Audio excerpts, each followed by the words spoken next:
Hey everyone, welcome back to Bird Talk with Terence Mathis. I'm William Brandon. Please make sure to subscribe to the YouTube channel Atlanta Sports Unlimited and turn on those notifications so you don't miss an episode. Well, the Not Atlanta, one. Don't miss one. yeah, as he said, don't miss one. Don't Uh, miss one.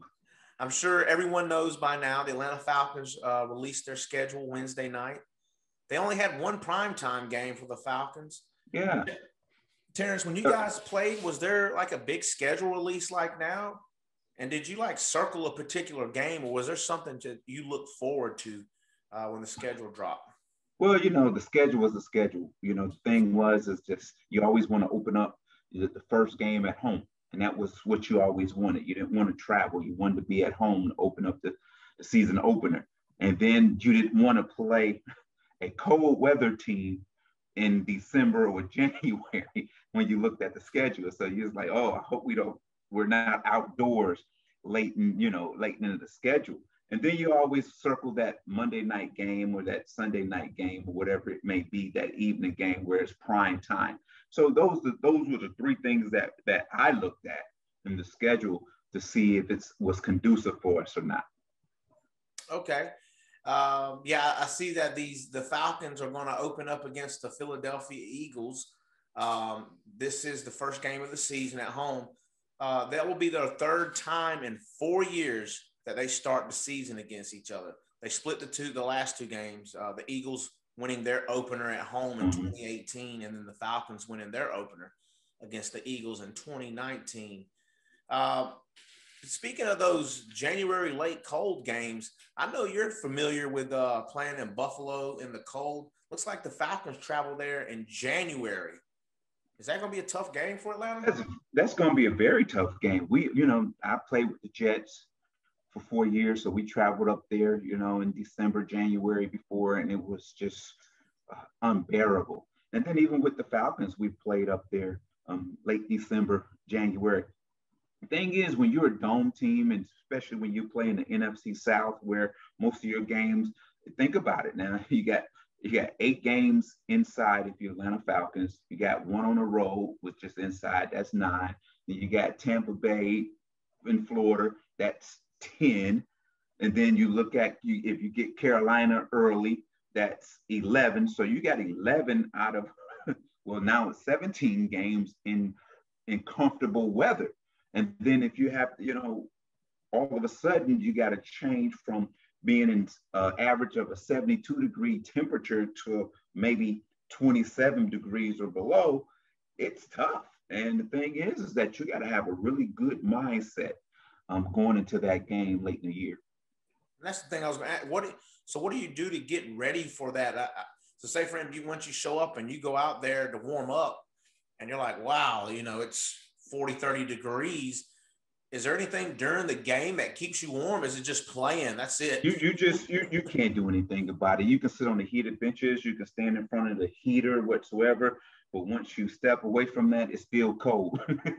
So there's nothing really you can do about it. One thing that will help me is I just said, as soon as my body gets numb, I'm fine. But if you try to fight the cold, that's when you're miserable and you're not focused in the game and you're not able to play at a high level. And then at the end of the day, I don't care what you say, is they are just as cold as you are. Buffalo's gonna be just as cold because they didn't practice outdoors; they practiced indoors all week. So they're gonna be just as cold. So if you think that they have the advantage, yeah, they may have the advantage because they get to live in that environment.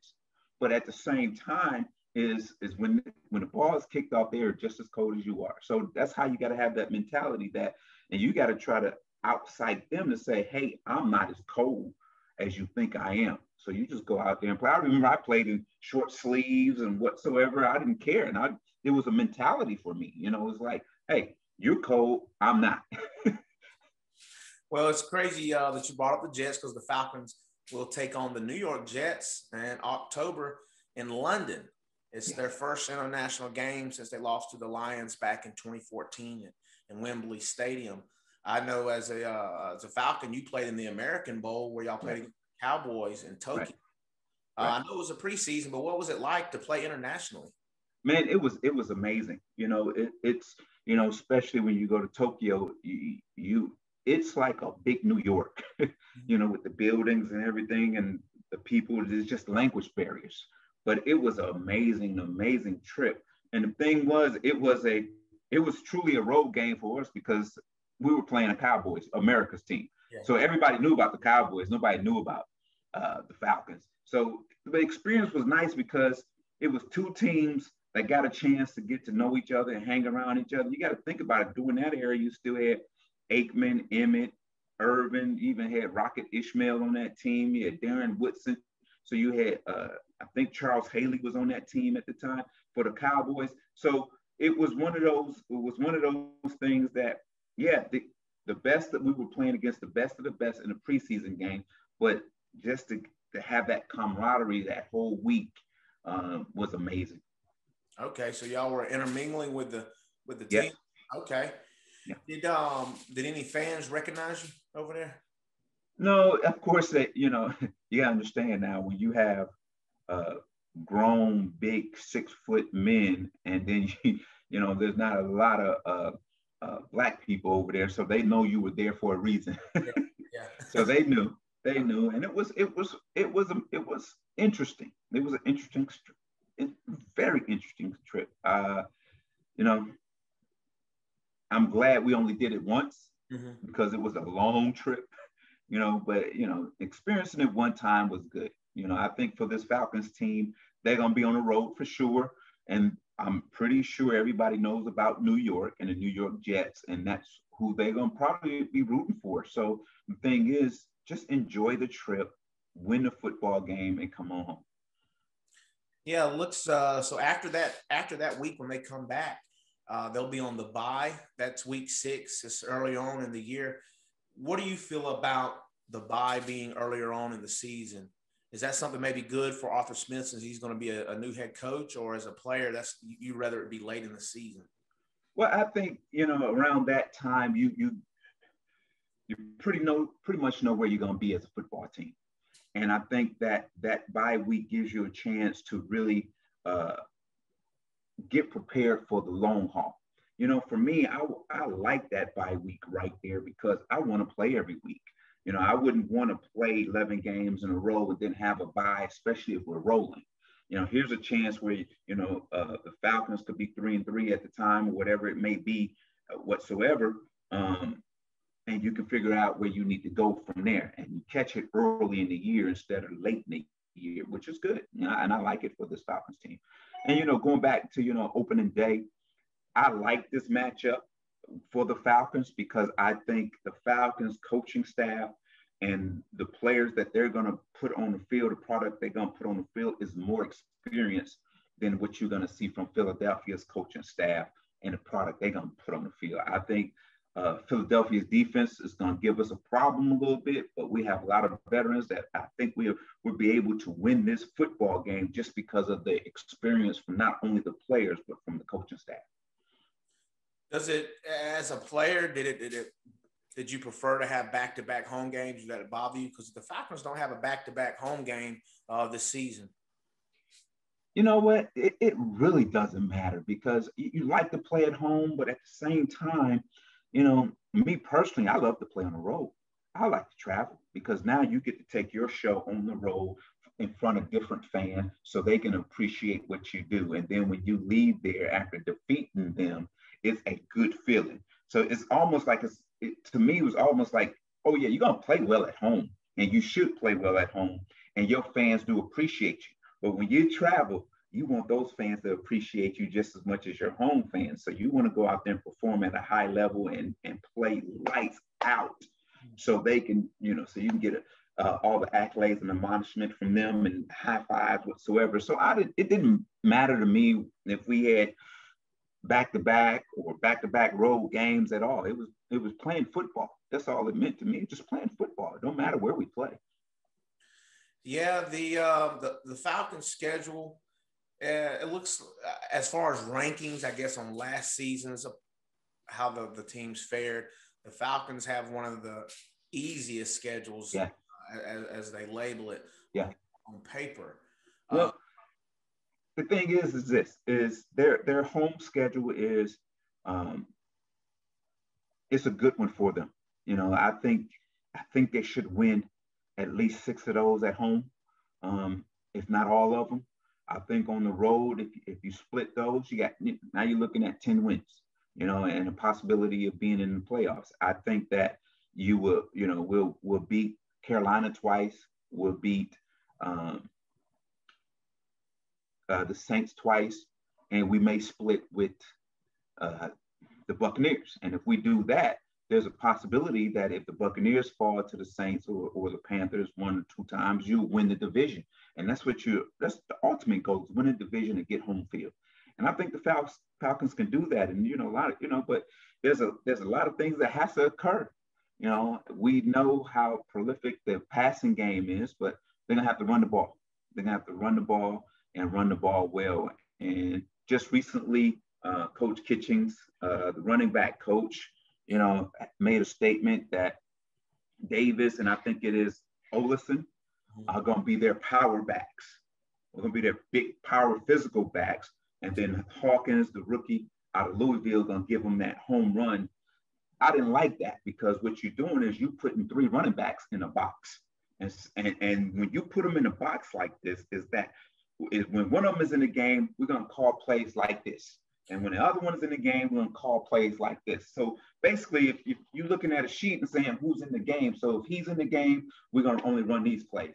And it handicaps you offensively. Just play football. And however this plays out, it plays out.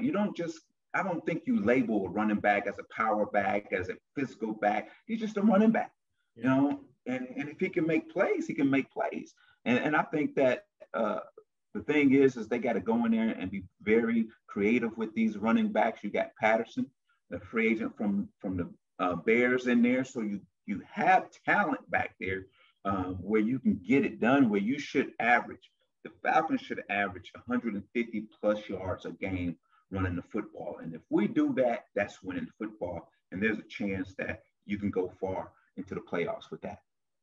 Yeah, that'll definitely be a good thing for the Falcons, especially if they can maintain the possession of the ball and run some of that clock down and keep that defense on the sidelines until they can get formidable and be a good threat on the field. Speaking of defense, I know you were going with that. Speaking of defense, I like what they've done so far. They moved Oliver inside as a nickel back there, and move Fowler outside as a linebacker. I think I would like to see Debo Jones to be an outside linebacker and a thicker middle linebacker in there to stuff the run whatsoever. Because now if you put Deion Jones out there on the edge, he with his speed and his power, he can get to the quarterback. We can do some very, very exciting and creative things with him and Fowler playing outside linebacker. And I think that'll be formidable defensively. And I think you got the safety you want in the draft. And I just like this defense, man. I think they're going to be better.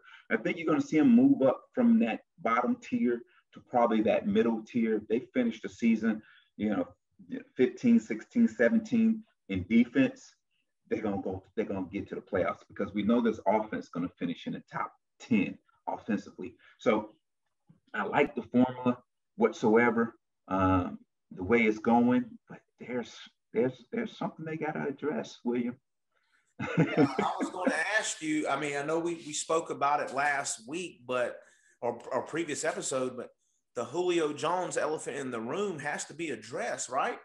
It has to be addressed, because right now, as a first-time GM and a first-time head coach, you're creating a distraction right now, because in your locker room, there's players going, is he going to stay or is he going to go? And then it's going to be like, I don't care whatever happens, but whatever happens, make it happen. And the thing is that it's confusing to these players. You can talk about fans whatsoever, but a distraction will carry on for an entire season, and you mar your first season as a head football coach as a negative one if you don't address this right now. Oh, yeah, you're not actively shopping Julio Jones, but you're taking phone calls. Well, if you're not actively shopping Julio Jones, stop taking phone calls. do what and whatever you're gonna do. I know you say, well, when June come around, if the deal is right whatsoever, okay, all right, we'll wait until June. But after that first week of June is over with, let's stop talking about it. Either he's here or he's gone. And the thing is, these players needs to know who's on their roster, who can I count on, who can I depend on Sunday, who can in that locker room that I can trust. And then if they can trust each other, they can have to find a way to trust the coaching staff. If they can trust the coaching staff, you have a chance to win football games. And if the coaching staff can trust these players. So, but right now, I'm telling you right now, there's a distraction. And if this is the discussion every time especially if you're a player, you're going and you're out somewhere or you around your friends and your buddies, your dudes, whatsoever, and it's always a conversation. Do you think Julio Jones is going to get traded? Or if every time on social media you say, it's Julio Jones, it's a distraction. And you're going to have to nip this in the bud right now, in early June, or let's stop talking about it. Just stop talking about it. Whatever you can, stop talking about it. Stop taking calls. That's what I say, William. Stop taking calls. If you're not actively looking to trade him, stop taking phone calls. Yeah. As long as that smoke is in the air, people are going to think there's something behind it. Oh, they're going to think it's fire somewhere. Yeah. They're going to think it's fire somewhere. And the thing is, Julio Jones has been a phenomenal football player for this organization and for the NFL. He's been a phenomenal human being in the community whatsoever. He's been a phenomenal teammate whatsoever. Do what you have to do contract-wise, structural-wise, so this man can retire an Atlanta Falcon. If he does not retire an Atlanta Falcon, that's going to be a tragedy because this is a player and a man that has set every receiving record there is for the Falcons, and eventually going to finish probably in the top 3 all time in receiving catches, yards, probably not touchdowns, but yards and catches, and going to be a first ballot Hall of Fame. Definitely. I agree 100%. And I know Falcon fans would love to ensure that he retires an Atlanta Falcon, especially because, he's going to be going in Canton, and I'm sure Falcon fans would like it to have been one career. Does a player like Matt Ryan, does he go and maybe talk to the front office about his concerns as far as wanting to keep Julio, or is that would you just let another player handle his own business? I'm Terence Mathis, the quarterback. I'm going in and say, I need my weapon. What do I need to do? What do I need to do to make this happen? Because I want him here because all I know is Julio Jones. This is my guy.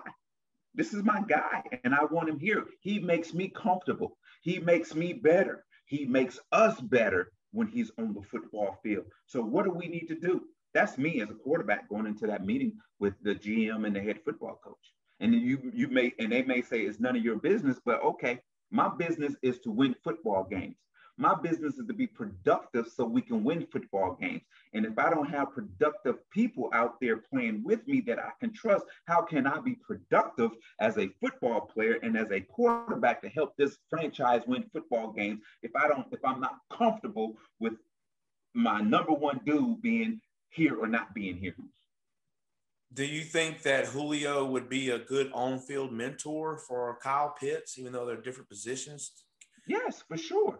You see what he's done for Calvin Ridley. If you have watched games where Julio's not playing, he's always teaching, he's always coaching whatsoever. I mean, he's even coaching the coaches. If you watch him, he's a student of the game. He's a professional.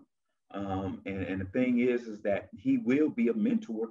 If you want your young receiving group to transform into something special, Julio Jones have to be on this roster. Yeah, don't want to see that guy go, especially with this vaunted offense that they're assembling. Again, we got to get that defense right. But yes, if this offense can stay together, I don't see any problems for them offensively. Well, and William, and you hear things about Matt Ryan. Everybody, oh, Matt Ryan needs to go. Matt Ryan needs to go. He's this, he's that, he's this, he's this. William, if we look at it over his, what is the 13-year career or whatever it is, he's had 4 or 5 different offensive coordinators and still has shined. And you telling me this guy can't play quarterback and be productive? Come on, man. Really? Come on. No, I don't believe that. I can't buy that. I can't believe that. It's just me. I don't believe a rookie comes in and put up the kind of numbers and do the things that Matt Ryan has done for this organization in year 1. I don't believe a rookie can do that. I can see, he progression to do that. But if right now the draft is over with, there's still free agency going on. We have what we have. We got to make sure this roster is solid. Now we got to start supporting this football team and sending more positive vibes and talk towards this organization to let them know that we're behind you, but we expect the best from you, but nothing less. We expect excellence. Yeah, they keep Matt upright, and defense plays well. The Falcons could be unstoppable. I mean, Matt Ryan hasn't thrown less than 4,000 yards since 2010. Right. His stats are consistent. I mean, people seem to forget that the Falcons had the lead in quite a few games last season that the defense officially was unable to stop the opposing team offense from coming back. Well, not only that, is that when you take the lead and your offense get conservative, that doesn't help. You get the ball back and it's a 3 and out, and then you have your defense on the field for a long period of time in those 4 quarters. That's unacceptable. Play football. Play to win. Don't play to lose a game. Don't play to try to conserve a victory. You know what? Keep playing football, because at the end of the day, those are professionals across there. They're not going to quit. They're just as good as your players, or even better. So they're going to keep playing until it says 0 on the clock. But you cannot afford to take your foot off the gas pedal when you take the lead. You guys just keep playing football. And you can't make apologies if you continue to score points and move the chains whatsoever. You don't have time to make apologies. These are grown men on the other side that make money whatsoever, that got big contracts whatsoever. So it's not an embarrassment that you keep scoring or moving the ball, because it's their job to stop you. So at the end of the day, if you don't do that, and you lose, you see what you get fired.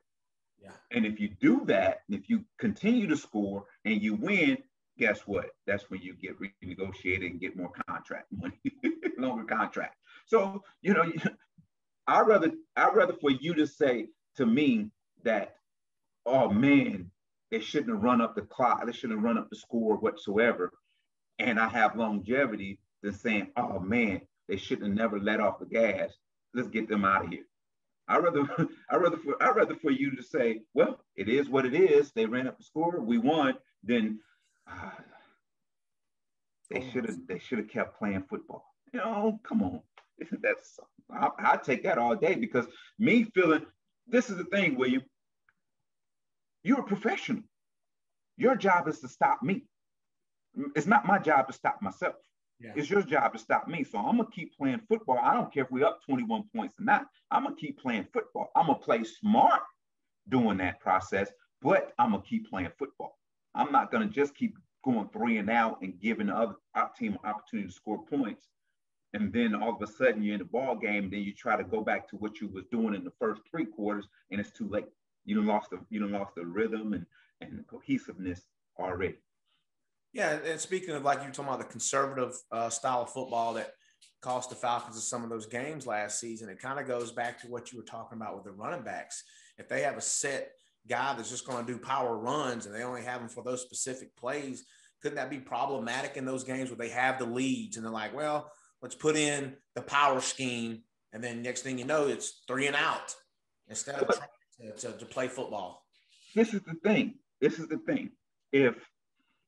If running the football is going to be your thing with the Atlanta Falcons, if this is going to be your thing and you do it well, where you're averaging 190 to 215 yards a game rushing, Okay, I understand you're doing that. But if you're a football team that's averaging 375, 390 throwing a football or more, and that's what you do, you got to do what you do well. You see what I'm saying? So at the end of the day, there are certain ways to move the clock without throwing balls that could be detrimental to the football game.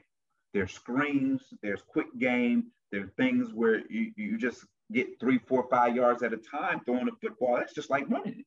And if you're doing that and you're making third down 4 and less, you have a chance of winning football games. But if you're making third down 6 and more, 7 and more in 4 quarters a game when you're up or when you're behind, your percentages doesn't fare well for you. Yeah. Sorry to switch gears. We did kind of get some comments in from some previous people, and they were basically just talking about the draft, because that's what we went over last. And somebody was basically saying they like that pick of Richie Grant. They feel like that he could be a Pro Bowler in the making at safety.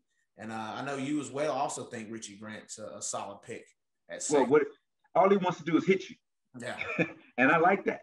And I like that. The thing is, you got to have a guy that's physical back there that puts fear into receivers getting in his territory.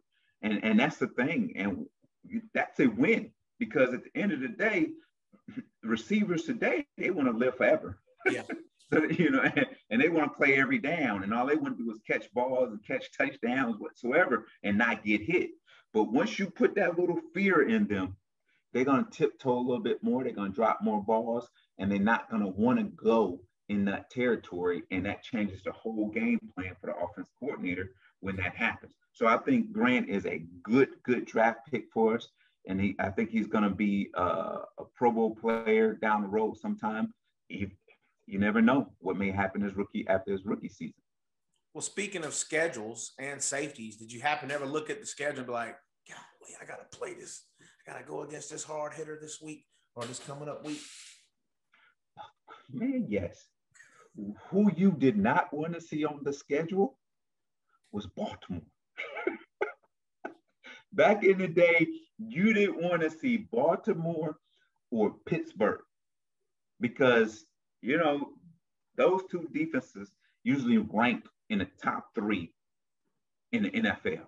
And then if you look at Baltimore, when you had Ray Lewis and Hartwell and Ed Reed and those guys, oh my God, you didn't want to see that defense because you knew it was going to be a physical, hard-hitting game.